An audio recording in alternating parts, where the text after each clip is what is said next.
என் சகோதரனே, என் சகோதரியே, அல்லாஹ் இந்த உலக வாழ்வில் என்னையும் உங்களையும் மட்டுமல்ல, அல்லாஹ் படைத்த எல்லோர்களையும் அல்லாஹ் சோதிப்பான்.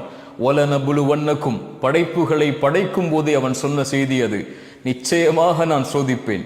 செல்வத்தை எடுத்து சோதிப்பேன், உயிர்களை பறித்து சோதிப்பேன், உடைமைகளை எடுத்து சோதிப்பேன், இப்படி பசியை கொடுத்து சோதிப்பேன், இப்படி எல்லா வழிகளிலும் நான் சோதிப்பேன். ஆனால் பொறுமையாளர்களுக்கு சொல்லுங்கள் ஒரு செய்தி என்று அல்லாஹ் சொல்லவில்லை. வபஷ்ஷிரிஸ் சாபிரீன், பொறுமையாளர்களுக்கு நல்ல செய்தியை, நற்செய்தியை நபியை சொல்லிவிடுங்கள்.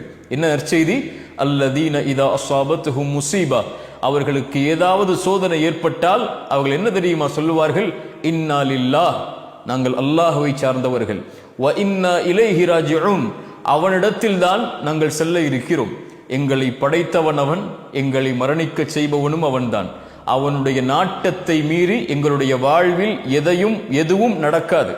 அல்லாஹுடைய தூதர் ஸல்லல்லாஹு அலைஹி வஸல்லம் சொன்ன செய்தி அது. உலகமெல்லாம் ஒன்று சேர்ந்து உங்களுக்கு ஒரு நலவை செய்ய நாடினாலும் அல்லாஹ் விதித்ததை தவிர எதையும் செய்ய முடியாது. உலகமெல்லாம் சேர்ந்து ஒரு தீயதை செய்ய நாடினாலும் அல்லாஹ் விதித்ததை தவிர எதுவும் செய்ய முடியாது. புத்தகம் மூடப்பட்டு விட்டது, பேனாக்கள் உயர்த்தப்பட்டு விட்டது. அல்லாஹ் விதித்ததுதான் எங்களுடைய வாழ்வில் நடக்கும். இந்த சோதனையை கொடுத்தவன் அவன்தான் இதை நீக்குவான் என்ற பொறுமையை கடைபிடிப்பார்கள். அந்த பொறுமையை கடைபிடிப்பவர்களோடு அல்லாஹ் இருக்கிறான். அல்லாஹுடைய தூதர் சொன்னார்கள், ஒரு இறை நம்பிக்கை கொண்டவனுடைய செயல் என்னை ஆச்சரியப்படுத்துகிறது. அவன் எதை செய்தாலும் நலவாகவே அமைகிறது. ஏதாவது நலவை அல்லாஹ் அவனுடைய வாழ்வில் கொடுத்தால் என்ன சொல்லுவான் அவன்? அல்ஹம்துலில்லாஹ், அல்லாஹுக்கே எல்லா புகழும் என்று அல்லாஹுவை சாருவான். ஏன்? கொடுத்தவன் அவன்.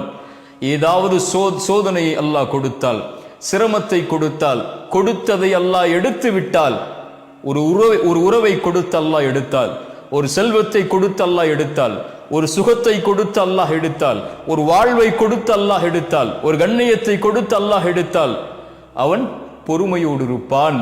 அதுவும் அவனுக்கு நலவாகவே அமைகிறது என்று அல்லாஹுடைய தூதர் ஸல்லல்லாஹு அலைஹி வஸல்லம் சொன்னார்கள். சோதிக்கப்படுவான், சிரமப்படுத்தப்படுவான், ஒரு முடிவை அவன் எடுப்பான், அது நடக்காது. ஏதோ ஒரு முடிவு நடக்கும். அது யாருடைய முடிவு? அல்லாஹுடைய முடிவு. ஒரு மனிதன் முடிவெடுக்கிறான், அந்த மனிதனை படைத்த அல்லாஹ் ஒரு முடிவை எடுக்கிறான்.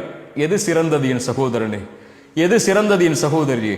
வஅஸா அன் தக்ரஹு ஷைஅன் வஹுவ கைருல் லக்கும் வஅஸா அன் துஹிப்பு ஷைஅன் வஹுவ ஷர்ருல் லக்கும். ஒன்றை நீங்கள் வெறுப்பீர்கள், அது உங்களுக்கு நலவாகவே அமையும். ஒன்றை நீங்கள் நேசிப்பீர்கள், அது உங்களுக்கு தீயதாக இருக்கும்.